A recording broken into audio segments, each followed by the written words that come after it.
Hello everyone, मैं शाकिर हुसैन स्वागत करता हूं आप सभी का आपके अपने परिवार अड्डा 24/7 के CLAT and other law examination channel पर। दोस्तों, आज का जो हमारा सेशन होने वाला है वो होने वाला है ऑपरेटिंग सिस्टम पर बेस्ड। थोड़ा ओवरव्यू हम लोग देख चुके हैं अपने प्रीवियस क्लास में जब हमने सॉफ्टवेयर देखा था, एंड आज बात करेंगे ऑपरेटिंग सिस्टम पर। थोड़ा सा डिटेल में देखेंगे, बट इतने भी डिटेल में नहीं जाएंगे, बहुत टेक्निकल नहीं होंगे हम लोग। जो आपके एग्जामिनेशन पॉइंट ऑफ व्यू से इंपॉर्टेंट है वहां तक रहेंगे। सो चलिए स्टार्ट करते हैं बिना किसी डिले के। ऑपरेटिंग सिस्टम की जो बात करें तो हमने लास्ट टाइम में इसका देख लिया था कि क्या होता है। भाई, ऑपरेटिंग सिस्टम जो है एक तरह का सिस्टम सॉफ्टवेयर है, ओवरऑल मैनेजमेंट में काम करेगा। इसके कुछ फंक्शंस देखे थे हमने, बट डिटेल में नहीं देखा था, राइट। तो ऑपरेटिंग सिस्टम की अगर बात करें तो देखो यहां पर आपको दिखाई दे रहा है, ये भी हमने देख लिया था कि यूजर एप्लीकेशन सॉफ्टवेयर से इंटरैक्ट करता है। एप्लीकेशन सॉफ्टवेयर ऑपरेटिंग सिस्टम के पास जाता है, एंड देन जिस भी हार्डवेयर की जरूरत पड़ती है यूजर को अपने प्रोग्राम को रन करने के लिए, है ना, या उसको अपने प्रोग्राम में जिस भी तरह के हार्डवेयर की जरूरत पड़ेगी उसको एक्टिवेट करके दे देता है आपको ऑपरेटिंग सिस्टम, राइट। चलो, एंड अगर आपका सिस्टम लोड हो रहा है, जब हम बूटिंग की बात करते हैं, तो जब तक ऑपरेटिंग सिस्टम नहीं है तब तक आपका सिस्टम स्टार्ट नहीं होगा, राइट। क्योंकि operating system is the first part जो कहां आता है, जो आपके हार्ड डिस्क से आपके रैम के अंदर में लोड होता है, ठीक है। सो अगर ऑपरेटिंग सिस्टम ही नहीं है तो सिस्टम को स्टार्ट करना बड़ा मुश्किल हो जाएगा। तो बूट स्ट्रैप लोडर नाम से एक प्रोग्राम होता है जो क्या करता है ऑपरेटिंग सिस्टम को, जो क्या करता है आपका फर्स्ट इनिशियलाइजेशन प्रोग्राम होता है, ठीक है ना। तो ऑपरेटिंग सिस्टम का अगर डेफिनेशन देखें तो a set of system programs, set of system programs, वैसे प्रोग्राम्स जो सिस्टम प्रोग्राम्स होंगे जो कहीं ना कहीं कंट्रोल एंड मैनेजमेंट के लिए यूज हो रहे होंगे। Control the operations of a computer system, right. यहां तक सभी को clear. Now acts as an interface between user and hardware. जो काम आपका सिस्टम सॉफ्टवेयर का था, अगेन आपका वही काम किसका होगा, ऑपरेटिंग सिस्टम का होगा, जो यूजर और आपके हार्डवेयर कंपोनेंट्स या फिर application software and hardware components के बीच में क्या करेगा। एंड देखो यहां पे यूजर भी हो सकता है एंड एप्लीकेशन सॉफ्टवेयर भी हो सकता है, ठीक है। तो इसको मैं यहां पर यूजर की जगह पर और क्या लिख सकता हूं, यहां पर मैं लिख सकता हूं एप्लीकेशन सॉफ्टवेयर, ठीक है। क्योंकि यूजर डायरेक्टली एप्लीकेशन सॉफ्टवेयर से इंटरैक्ट कर रहा है, इसलिए समटाइम्स आपको एग्जामिनेशन में यूजर एंड हार्डवेयर दिखाई देगा, समटाइम्स आपको एप्लीकेशन सॉफ्टवेयर एंड हार्डवेयर दिखाई देगा। तो आपको कंफ्यूज होने की जरूरत नहीं है, ठीक है। नेक्स्ट की अगर हम लोग बात करें तो एक बहुत इंपॉर्टेंट सेक्शन होता है ऑपरेटिंग सिस्टम का। जैसे किसी भी ऑर्गेनाइजेशन के लिए कुछ कोर पार्ट्स होते हैं जो बहुत इंपॉर्टेंट होते हैं, ठीक है, जिसका आपका बेसिक्स क्लियर करना बहुत जरूरी होगा, राइट। तो जैसे मान लो आपको अगर मैथमेटिक्स सीखना है तो आपको कैलकुलेशन आना बहुत ज़रूरी है। अगर आप बिना कैलकुलेशन सीखे हुए मैथमेटिक्स के हायर चीज़ों पे चले जाओगे, हायर थ्योरीज पे चले जाओगे, तो आपके लिए पॉसिबल नहीं हो पाएगा। तो आपको जोड़ घटाओ ये सारी चीज़ें आनी चाहिए, ठीक है। तो कुछ बेसिक चीज़ें जो आनी चाहिए। उसी तरह से हमारे ऑपरेटिंग सिस्टम का एक कोर पार्ट होता है, मतलब ये नहीं है तो समझो कि बड़ा मुश्किल है, ठीक है। तो एक कोर सेक्शन होता है जो मैनेजमेंट में बहुत इंपॉर्टेंट रोल प्ले करता है, and that is known as kernel. Kernel क्या है, operating system. Again operating system का एक पार्ट है तो ये भी क्या होगा, सॉफ्टवेयर ही होगा। तो कर्नेल एक इंपॉर्टेंट सेक्शन होता है। तो portion of the operating system code that is always reside in the memory, जो कि ऑलवेज किस में होगा, रिसाइड इन द मेमोरी। और जब हम यहां पे मेमोरी की बात कर रहे हैं, इसका मतलब हम किसकी बात कर रहे हैं, रैम के अंदर में। ये ऑलवेज कहां होगा, आपका रैम के अंदर में रहेगा। जब भी आपका सिस्टम लोड हुआ है, जब भी आपने सिस्टम स्टार्ट किया है, तो ये ऑलवेज किसके अंदर रहेगा, रैम के अंदर। हार्ड डिस्क से उठकर रैम के अंदर आएगा, ठीक है। Facilitates interaction between hardware and software components. Hardware और सॉफ्टवेयर के बीच में क्या कराना, फैसिलिटेट्स करना, यानी कि उसके बीच में कंपैटिबिलिटी बनाना। ये सारा का काम कौन करता है, आपका कर्नेल करता है। सेकेंडली, आपका शेड्यूलिंग का काम जितना होता है कि कौन सा प्रोसेस कब एग्जीक्यूट करेगा, ठीक है, कौन से प्रोसेस को कितना मेमोरी देना है, ये सारा काम आपका कौन करता है, ये सारा का सारा मैनेजमेंट का काम जो है ये आपका कर्नेल करता है, ठीक है। इसलिए कर्नेल बहुत इंपॉर्टेंट सेक्शन होता है। कुछ टाइप्स ऑफ ऑपरेटिंग सिस्टम की अगर हम लोग यहां पर बात कर लें तो उससे पहले एक बार कमेंट करके आप लोग बता देंगे क्या आप लोगों को यहां तक सब कुछ क्लियर है, ठीक है। जिस तरह से अभी हमारा सीरीज चल रहा है, थियोरेटिकल सीरीज चल रहा है, एंड बहुत लेमैन की भाषा में हम लोग समझने की कोशिश कर रहे हैं, बहुत ज़्यादा टेक्निकल भाषा में नहीं समझने की कोशिश कर रहे हैं। तो होप्स आपको समझ में आ गया होगा। नेक्स्ट, अगर टाइप्स ऑफ ऑपरेटिंग सिस्टम की अगर हम लोग बात करें यहाँ पर, तो कई तरह के ऑपरेटिंग सिस्टम आते हैं, अलग अलग टाइप, मतलब अलग अलग काम है। तो भाई अलग अलग टाइप के ऑपरेटिंग सिस्टम, अलग अलग टाइप का कंट्रोल मैनेजमेंट सिस्टम है आपके सिस्टम का। तो एक है हमारे पास batch batch processing operating system. और अगेन जो मैंने आपको लास्ट क्लास में भी बताया था कि जब भी आपका नॉमेनक्लेचर होता है, जब भी नाम दिया गया है, इसका मतलब उसका जो काम है ना, जो नाम है वैसा ही उसका क्या होगा, काम होगा। ठीक है, तो बैच प्रोसेसिंग ऑपरेटिंग सिस्टम। दूसरा है टाइम शेयरिंग या फिर multi user operating system. Third one is multi tasking या multi programming operating system. Fourth one is multi processor या multi processing operating system. Fifth is embedded operating system. Sixth is real time operating system. और next क्या है आपके पास, real time operating system है। तो ये कुछ आपके ऑपरेटिंग सिस्टम्स हैं जिस पर अभी हम लोग चर्चा करेंगे और यहां से आपके क्वेश्चंस देखने को मिलते हैं। एंड अगेन कुछ कंफ्यूजन भी होगा क्योंकि कुछ ऑपरेटिंग सिस्टम के जहां पर मैं नाम लूंगा वो आपको हर जगह देखने को मिलेगा, तो आपको कंफ्यूज नहीं होना है, बल्कि उसको इस तरह से बनाया गया कि वो हर एनवायरमेंट में काम कर सके। ठीक है, तो होता है ना मल्टीटास्किंग होते हैं लोग, तो कई जगह पे वो काम कर सकते हैं, अलग अलग फील्ड में अच्छा काम करते हैं। तो कुछ ऑपरेटिंग सिस्टम ऐसे हैं जो आपको हर जगह पे दिखाई देगा। तो जैसे ये यहाँ पर OS2 है, आपका विंडोज का ये लोगो है ना, ये आपका मैक ऑपरेटिंग सिस्टम जो किसका है, जो किसका सॉफ्टवेयर है, आपका एप्पल का सॉफ्टवेयर है। ये आपका लिनक्स का दिखाई दे रहा है यहाँ पर। ठीक है, लिनक्स का दिखाई दे रहा है, पेंगुइन टाइप का दिखाई दे रहा है। ठीक है, तो ये कुछ लोगोज हैं जो देख सकते हो ना। अब बात करते हैं हम लोग बैच प्रोसेसिंग ऑपरेटिंग सिस्टम की। ठीक है, तो एक बार आप लोग कमेंट करके मुझे ये बताएंगे कि सर ये जो बैच प्रोसेसिंग ऑपरेटिंग सिस्टम है, कि आप इस बैच प्रोसेसिंग ऑपरेटिंग सिस्टम से क्या समझते हो। आप कुछ नहीं जानते, आपको बस इतना पता है कि ऑपरेटिंग सिस्टम क्या होता है, और मैंने आपको सामने ये नाम परोस दिया कि यहां पर लिखा हुआ है बैच प्रोसेसिंग। ठीक है, तो आप मुझे बताओ कि सिंपली अगर मैं बैच की बात करूं, ठीक है, सिंपली अगर मैं सिर्फ बात करूं कि भाई एक बैच है, तो उस बैच से आपको क्या समझ में आता है। मतलब एक बैच है तो उस बैच से आप क्या समझ सकते हो कि इस बैच में क्या होगा, इसमें किस तरह के लोग होंगे, अगर एक बैच है उनका टास्क क्या होगा। ठीक है, तो जब भी हम बैच की बात करेंगे तो एक बैच हम बनाते हैं, जैसे क्लासेस होते हैं तो एक बैच बनता है, और जब बैच बनता है तो क्या होता है, सिमिलर टाइप के स्टूडेंट्स होते हैं, यानी कि सभी को क्या करना है, एक ही चीज से रिलेटेड पढ़ना है। जैसे आप लोग यहाँ पर अगर मेरा क्लास देख रहे हो, इसका मतलब आप CUT PG के लिए प्रिपरेशन कर रहे हो, CUT PG LLB के लिए प्रिपरेशन कर रहे हो, या उन सब्जेक्ट्स के लिए प्रिपरेशन, उन एग्जाम्स के लिए प्रिपरेशन कर रहे हो जिसमें कंप्यूटर का ये कॉमन सिलेबस है। राइट, तो इसका मतलब एक बैच बना हुआ है यहाँ पर, जहां पर जो टास्क है वो टास्क कैसा परफॉर्म हो रहा है भाई, सिमिलर टाइप का टास्क परफॉर्म हो रहा है। तो जहां पर भी सिमिलर टाइप के टास्क परफॉर्म हो रहे होंगे या रिपीटेटिव टास्क परफॉर्म हो रहे होंगे, वहां पर किस तरह का ऑपरेटिंग सिस्टम यूज होगा, तो भाई batch processing operating system use होगा। तो भाई हम अलग अलग सबको ना बताकर हमने एक बैच बना दिया, क्योंकि आपकी भी यही जरूरत है, आपकी भी यही जरूरत है, आपकी भी यही जरूरत है। तो जब डिफरेंट लोगों की सेम जरूरत है तो हमने सबको एक बैच बना दिया और एक साथ सबका एग्जीक्यूशन कर दिया। राइट, तो उसी तरह से क्या हो गया, जब सिमिलर टास्क हमें परफॉर्म करना है तो उसके लिए क्या यूज करेंगे, हम बैच प्रोसेसिंग ऑपरेटिंग सिस्टम का यूज करते हैं। तो allows only one program at a time, एक प्रोग्राम एक टाइम में, मतलब क्या हो गया कि भाई हम क्या कर रहे हैं, एट द सेम टाइम जैसे मैं क्लासेस ले रहा हूं तो सिर्फ कंप्यूटर की क्लासेस चल रही है, हालांकि आपका एक बैच बना हुआ है। ठीक है, जब आपका इंग्लिश का क्लास चलेगा तो सिर्फ इंग्लिश की क्लास चलेगी उस वक्त, ऐसा नहीं होगा कि हाफ बोर्ड पे कंप्यूटर पढ़ा रहे हैं, हाफ बोर्ड पे इंग्लिश पढ़ा रहे हैं। ठीक है, तो works on a series of programs, series पे काम करेगा। ठीक है, repetitive jobs such as payroll and monthly salary, हर किसी का मंथली सैलरी जाता है, हर मंथ जाता है, रिपीटेटिव जॉब्स है। तो जो है फिर भी रिपीटेटिव जॉब्स है और हर बार एक ही तरह का काम करना पड़ रहा है, तो सभी को हम क्या करते हैं, एक बार बैच में एग्जीक्यूट कर देते हैं। ठीक है, एज फॉर एग्जाम्पल जैसे आपका MS-DOS है या IBM ऑपरेटिंग सिस्टम 2 है, OS2 है, तो ये किस तरह के ऑपरेटिंग सिस्टम्स हैं, ये आपके बैच प्रोसेसिंग ऑपरेटिंग सिस्टम के अंदर आते हैं। MS-DOS यानी कि Microsoft disk operating system, DOS का फुल फॉर्म पूछता है, लिख लेना सभी लोग, डिस्क ऑपरेटिंग सिस्टम। तो ये कैसा है, बैच प्रोसेसिंग ऑपरेटिंग सिस्टम है, जहां पर रिपीटेटिव टास्क होंगे या फिर वैसे टास्क होंगे जिसकी बार बार हमें जरूरत पड़ती है, रिपीटेटिव होती है, या फिर वैसे टास्क जो सिमिलर टाइप के टास्क होते हैं, बहुत सारे लोगों के सिमिलर टाइप के टास्क हैं, तो एक ही बार उसको प्रोसेस कर देना। ठीक ना, दूसरा है हमारे पास मल्टी यूजर ऑपरेटिंग सिस्टम। दूसरा है यहां पर मल्टी यूजर ऑपरेटिंग सिस्टम। तो मल्टी यूजर ऑपरेटिंग सिस्टम से पहले थोड़ा सा हम लोग आगे बढ़ लेते हैं, मल्टीटास्किंग पे आते हैं, फिर आते हैं मल्टी यूजर ऑपरेटिंग सिस्टम पर। मल्टीटास्किंग ऑपरेटिंग सिस्टम या फिर मल्टी प्रोग्रामिंग ऑपरेटिंग सिस्टम, यहां पे समझना मल्टीटास्किंग मतलब आप मल्टीपल टास्क परफॉर्म कर सकते हो। आप क्या है, मल्टीपल टास्क परफॉर्म कर सकते हो। ऐसा नहीं है कि आप जो है एक ही टास्क परफॉर्म करने के लिए बनाया गया है कि आप सिर्फ इसमें कैलकुलेशन करोगे। आप ऐसा नहीं है कि कोई और काम नहीं कर सकते, जैसे ये कैलकुलेशन भी कर सकता है, आप इस पर वीडियोस भी देख सकते हो, आप इस पर फेसबुक चला सकते हो, आप इस पर एप्लीकेशंस चला सकते हो, आप इस पर MS ऑफिस चला सकते हो, आप यूट्यूब देख सकते हो। तो डिफरेंट डिफरेंट टास्क आप कर सकते हो।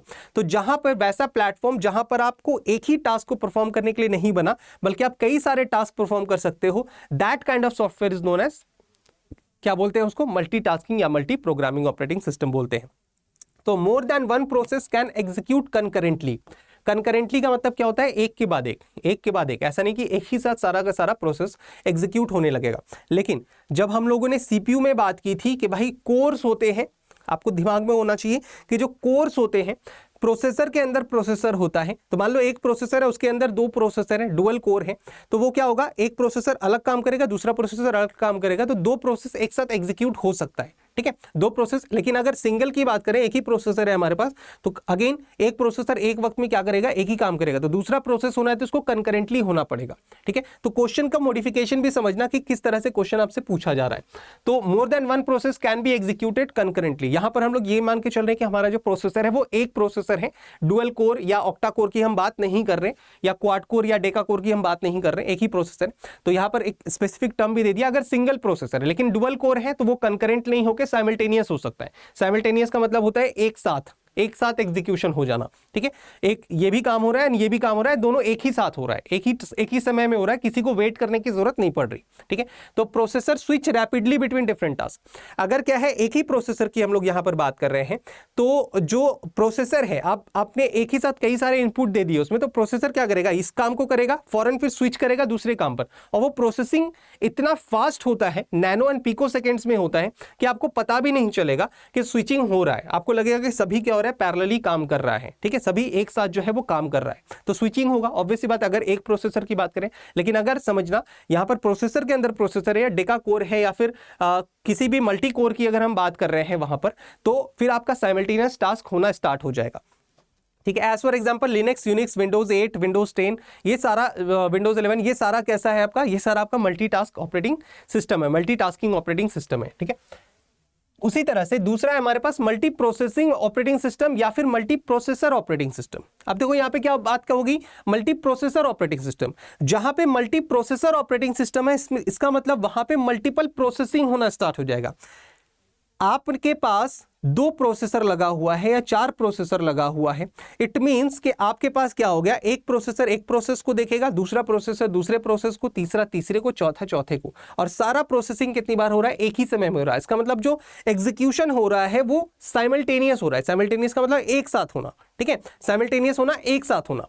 तो अगर मल्टीपल प्रोसेसर है, ठीक है, मल्टीपल प्रोसेसर है आपके सिस्टम में, तो जो टास्क का एग्जीक्यूशन होगा वो साइमल्टेनियस होगा, एंड उस तरह के ऑपरेटिंग सिस्टम को क्या बोलेंगे हम लोग, मल्टी प्रोसेसिंग या फिर मल्टी प्रोसेसर ऑपरेटिंग सिस्टम बोलेंगे। तो मोर देन वन प्रोसेसर का होना जरूरी है।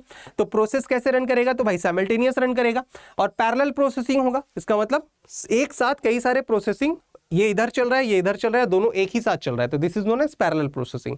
Linux, Unix, Mac operating system, आपका ये सारी चीजें भी किस में आ जाती है, मल्टी प्रोसेसिंग। आपका विंडोज भी इसके अंदर आ जाता है, ठीक है, सारी चीजें इसके अंदर भी आ जाएंगी, सारी चीजें आपके मल्टीटास्किंग के अंदर भी आ जाएंगी। अब आते हैं हम लोग यहां पर मल्टी यूजर ऑपरेटिंग सिस्टम पर, ठीक है। तो यहां तो हमने इंडिविजुअल सिस्टम की बात की कि पर्सनल यूज के लिए, ठीक है, मैं यूज कर रहा हूं तो मुझे पर्सनल यूज के लिए चाहिए।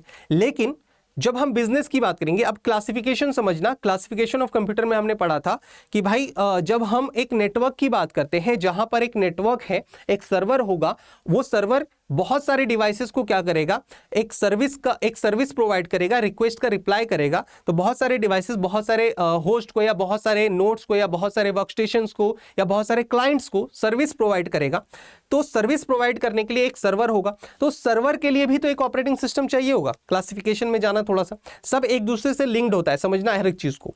तो क्लासिफिकेशन में हमने ये सारी चीजें देखी, तो सर्वर के लिए भी तो हमारे पास क्या होगा, एक सिस्टम है हमारा सर्वर, उसको ऑपरेट करने के लिए भी तो एक ऑपरेटिंग सिस्टम होगा। इसका मतलब वहां पर हमारा पर्पस क्या है, वहां पर हमारा पर्पस है कि मल्टीपल जो यूजर हैं, तो multiple user at the same time हमें रिक्वेस्ट भेज सकते हैं, मल्टीपल यूजर को हमें क्या करना है, सर्विस को रिप्लाई करना है, सर्विस जो रिक्वेस्ट किया है उसको रिप्लाई करना है, उसको रिस्पॉन्स देना है।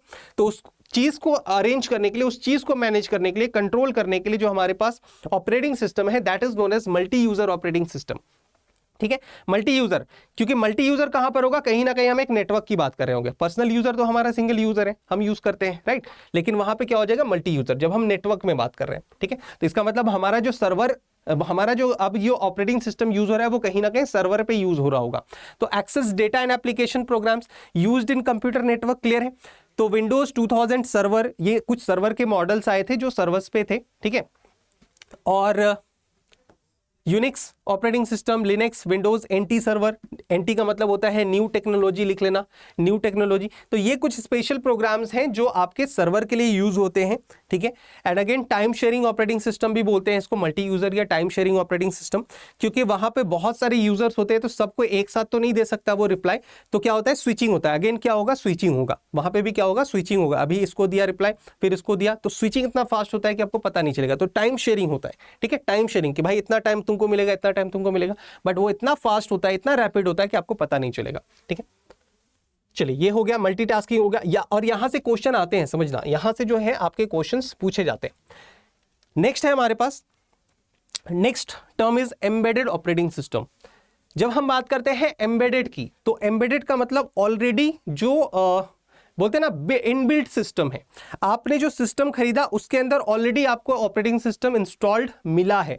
जैसे आप वॉशिंग मशीन खरीदने के लिए जाओगे तो वॉशिंग मशीन में आपने क्या किया भाई, टाइम सेट कर दिया ऑटोमेटिकली। क्या आपने कुछ कपड़े दिए, उसमें आपने सेट कर दिया कि मेरे पास 5 कपड़े हैं, 10 कपड़े हैं, उसके हिसाब से ऑटोमेटिकली उसने पानी ले लिया, उसके हिसाब से ऑटोमेटिकली आपने क्या कर दिया, बस डिटर्जेंट डाल दिया और बस उसको ऑन कर दिया। टाइम सेट कर लेगा, रिंस कर लेगा, ठीक है, उसके बाद थोड़ा सुखा भी देगा, सब कुछ करके ऑटोमेटिकली वो बंद हो जाएगा। तो कोई तो होगा जो इन सारी चीजों को मैनेज कर रहा होगा। ठीक है, तो अलग से कुछ उसमें सॉफ्टवेयर देने की जरूरत नहीं पड़ी।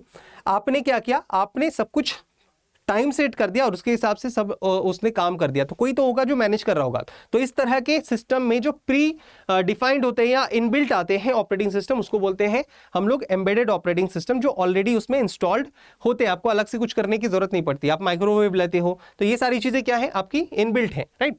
तो self contained in device, self contained होता है, रेसिडेंट इन रोम होता है, no need of any installation from user, user की तरफ से कुछ जरूरत नहीं है। TV remote, washing machine, microwave, ये सारे किसके एग्जांपल्स हैं आपके एम्बेडेड ऑपरेटिंग सिस्टम के। जो पीडीए है, जो क्या है आपका पीडीए, पर्सनल डिजिटल असिस्टेंट, आपको याद है पर्सनल डिजिटल असिस्टेंट जो हम लोगों ने पढ़ा था क्लासिफिकेशन के माइक्रो कंप्यूटर में, पर्सनल डिजिटल असिस्टेंट।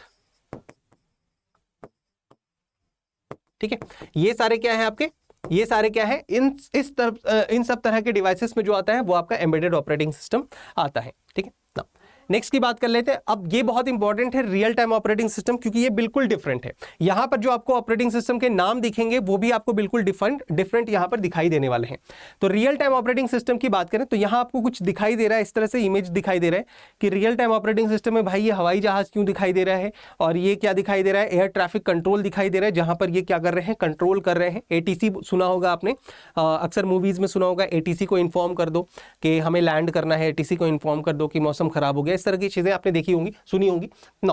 तो design to respond to an event within a predefined time.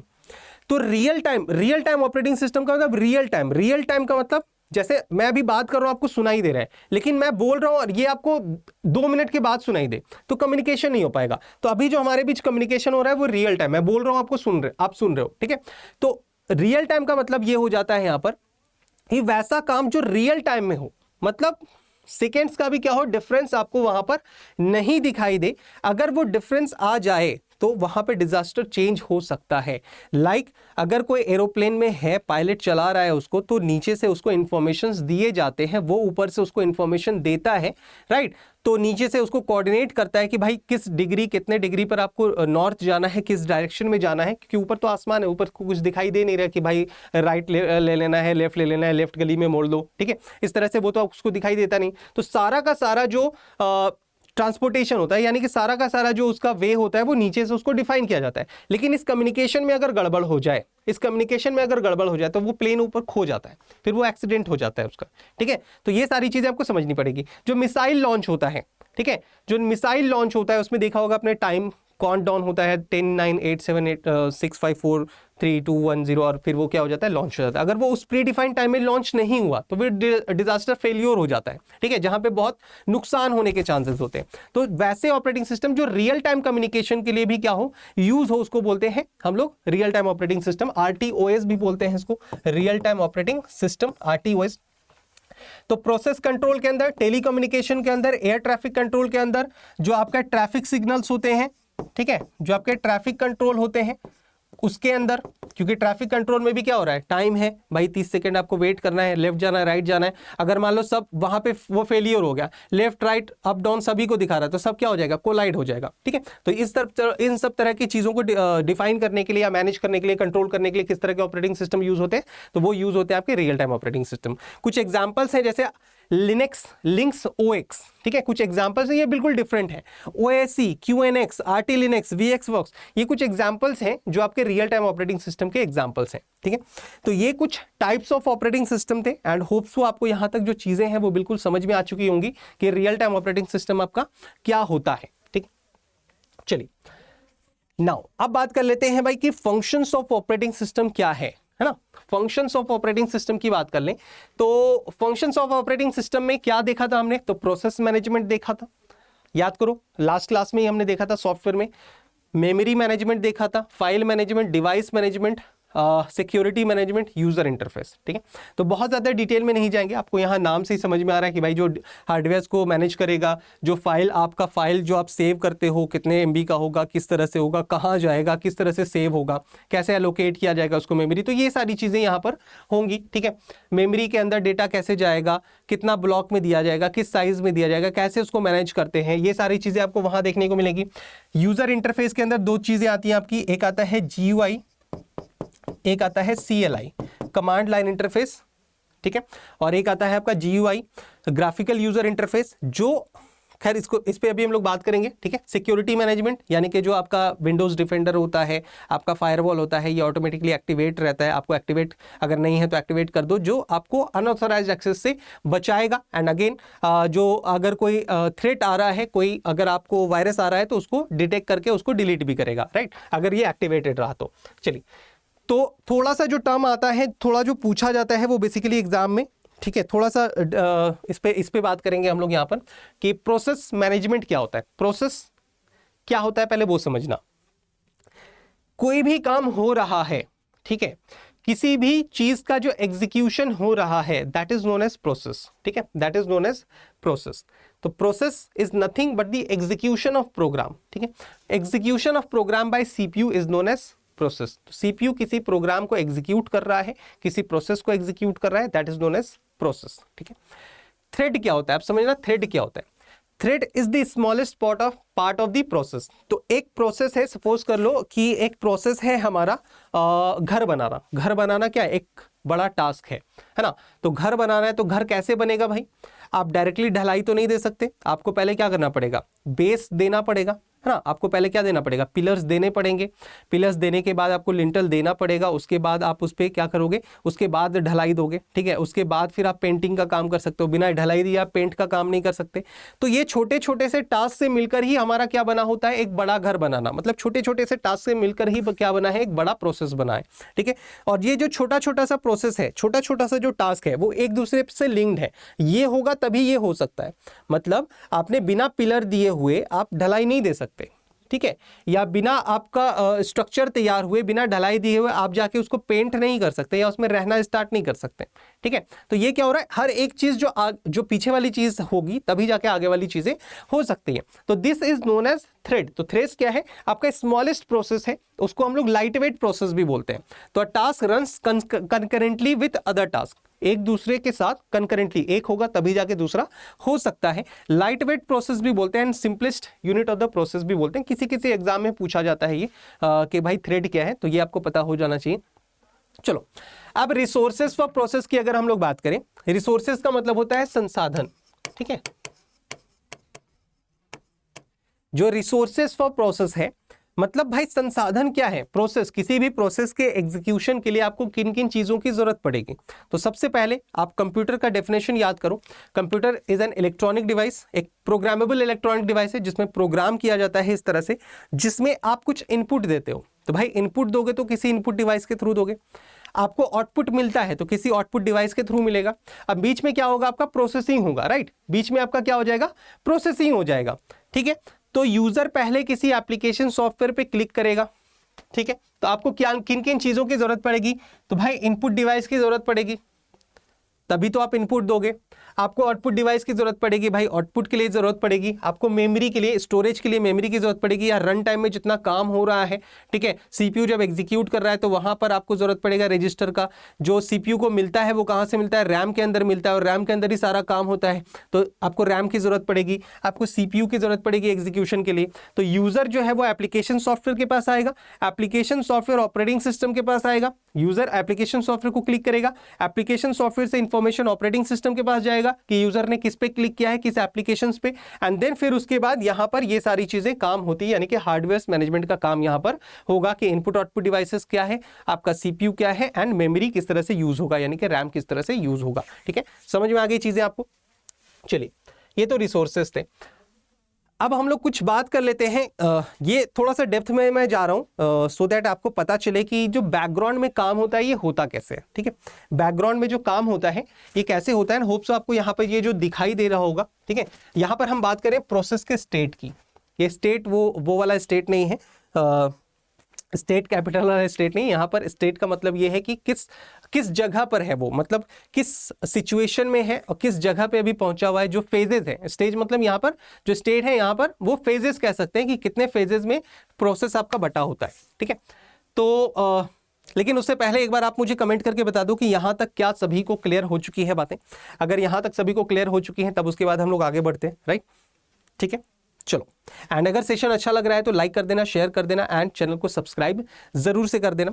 And बहुत इंपॉर्टेंट चीजें हैं, थोड़ा सा डेप्थ में जाने की कोशिश करूंगा सो दैट आपको पता चले कि जब आप किसी चीज पे क्लिक करते हो तो और जो आपको आउटपुट मिलता है तो उसके पीछे कितनी सारी चीजें होती हैं, ठीक है। देखो, न्यू स्टेट का मतलब यहां पर होता है creation of program, creation of process,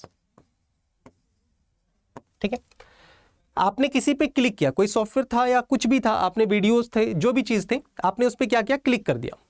click किया आपने, क्लिक जैसे ही करोगे तो आपको पता है वो कहां जाएगा, आपको पता है वो कहां जाएगा। क्लिक करने के बाद आपका अगर हार्ड डिस्क में है या आपने अलग से पेन ड्राइव इंसर्ट करके रखा है या कुछ भी किया है, कीबोर्ड से कुछ भी दिया है, वो कहां जाता है, वो जाता है आपका रैम के पास जाता है ना। तो क्रिएशन, न्यू स्टेट में क्या होगा, क्रिएशन ऑफ प्रोसेस, जब आपने क्लिक किया तो वो उठ के कहां जाता है, ये रैम के अंदर आता है। वो उठ के कहां आता है, रैम के अंदर। और रैम के अंदर अगर वो आ गया, इट मींस कि वो अब क्या है, रेडी हो चुका है। रैम के अंदर आ गया, इट मींस कि अब वो क्या हो चुका है, रेडी हो चुका है। अब उसका एग्जीक्यूशन किसी भी टाइम हो सकता है। इट मींस कि अब आपने जितने पे भी क्लिक किया वो सब उठ के रैम के अंदर आ चुका है। अब वो किसको मिल सकता है, रनिंग स्टेट का मतलब क्या हो गया, सीपीयू, ठीक है। आपको पता है कि रैम से किसको मिलता है भाई, तो सीपीयू को मिलता है। तो सीपीयू को जैसे ही मिला, सीपीयू ने क्या करना, क्या अपना एग्जीक्यूशन स्टार्ट कर दिया रैम के अंदर से, सीपीयू को मिल जाएगा तो रनिंग स्टेट में चला जाएगा। एंड सीपीयू ने अगर अपना काम खत्म कर दिया तो ऑब्वियस सी बात है, जब आपका प्रोसेस का एग्जीक्यूशन हो गया, आपको जो चीजें चाहिए थी, आउटपुट आपको मिल गया, तो ऑब्वियस सी बात है वो क्या हो जाएगा, टर्मिनेट हो जाएगा। टर्मिनेट हो जाएगा मतलब एंड कर देगा, एंड ऑफ प्रोसेस, ठीक है। यानी कि एंड ऑफ क्या बोल सकते हैं हम लोग, एग्जीक्यूशन बोल सकते हैं, ठीक है, एंड ऑफ एग्जीक्यूशन बोल सकते हैं। लेकिन आपका एक सवाल यहां पर होना चाहिए कि सर यहां पर हमने बहुत सारे इनपुट दिए, बहुत सारी चीजों पे क्लिक किया, बहुत सारी चीजें जो है, बहुत सारे प्रोसेस, बहुत सारे प्रोग्राम्स हमारे यहां रैम के अंदर आ चुके हैं। तो रैम के अंदर कैसे डिसाइड होगा कि कौन सा प्रोग्राम आपको सीपीयू को मिलेगा, है ना। क्या जिस सीक्वेंस में हमने इनपुट दिया है उसी सीक्वेंस पे सीपीयू को मिलेगा या फिर किसी और सीक्वेंस में मिलेगा। तो आपको दिमाग में रखना पड़ेगा, यहां पर एक शेड्यूलर डिस्पैचर होता है। यहां पर बात कर लो, शेड्यूलर डिस्पैचर होता है जो चेक करता है प्रायोरिटी,